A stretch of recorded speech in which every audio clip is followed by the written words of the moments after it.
Do you have your Sherlock Holmes, any of that material available? Because I have to say, that score, which I was very impressed by, Thank you. I think, was unusual for you, I thought, and not exactly what you always do. And perhaps you never do the same thing, well, but I try not to do the same thing. I mean, that's part of the adventure, that's part of the journey. Actually, all the Sherlock Holmes stuff it's probably somewhere else. has Yeah. just been unceremoniously tossed from this computer because now I'm the other guy. I'm the Inception guy. Um, Sherlock Holmes. I every movie I work on, I try to start. I try to have a concept. I try to find my voice in it. And I think. Look, if you look at the films that it was Ridley Scott, I mean, Thelma and Louise is very different from Gladiator, which is very different from Black Hawk Down, which is, etc., etc. I do try within the confines of my abilities and the confines of my style. I do try to, figure out some new ideas and figure out a new tone and a new style for all this stuff. So what happened with Sherlock Holmes? Sherlock Holmes was actually very simple because. I went to London and saw it. I was the first person, according to Guy, who ever got to see any of it, and I liked the sort of the grittiness and the griminess of London. I mean, I lived in London for 15 years, so it was very much the upstairs downstairs thing, and he seemed to take care of downstairs mainly, and. It just, quite honestly, it just reminded me of the Three Penny Opera and Kurt Weill, and I was thinking, wouldn't it be nice to write a score which is about humble instruments like banjos and fiddles and accordions and cimbalums from Hungary. I mean, once Your Guy, own European background. yeah, exactly. Once Guy and I started talking, we both have a great love of Irish music, and then the other thing is we like gypsy music. So part of it was we like that stuff, and it's sort of the quirkiness.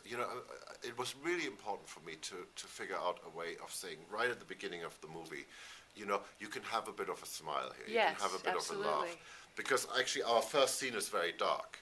And I.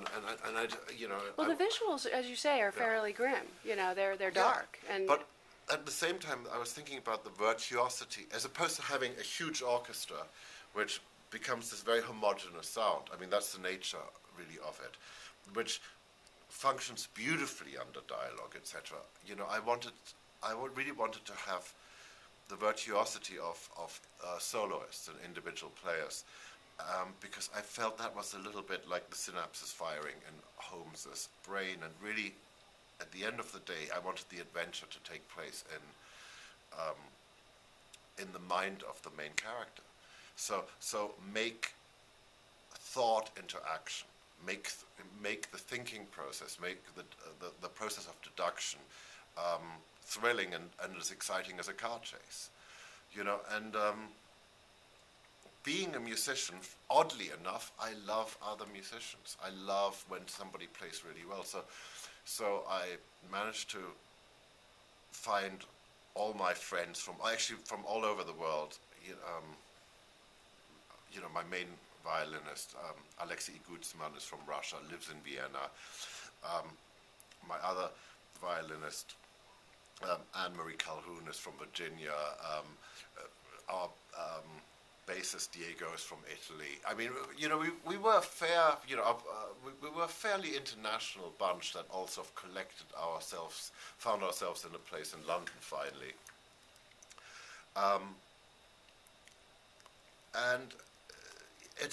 I think it's a different film score and so far because it is soloists, and usually when you have soloists, it's not the dense, rich orchestral, no, and it has an organic quality. Very much so, and usually when you do that, there are many reasons you do that in a film score. Usually it's budget, Not in this case. Not in this case, but the idea of putting a banjo into, I don't know how much the movie cost, but the big Warner Brothers blockbuster, expensive movie. There's a perverse joy about that, and usually when you use soloist in the way I use it, it becomes very precious, but this wasn't about being precious. This was about, playing with But you also had a period film, so you had, you wanted to probably acknowledge that to a degree. yes, and at the same time try to make it relevant.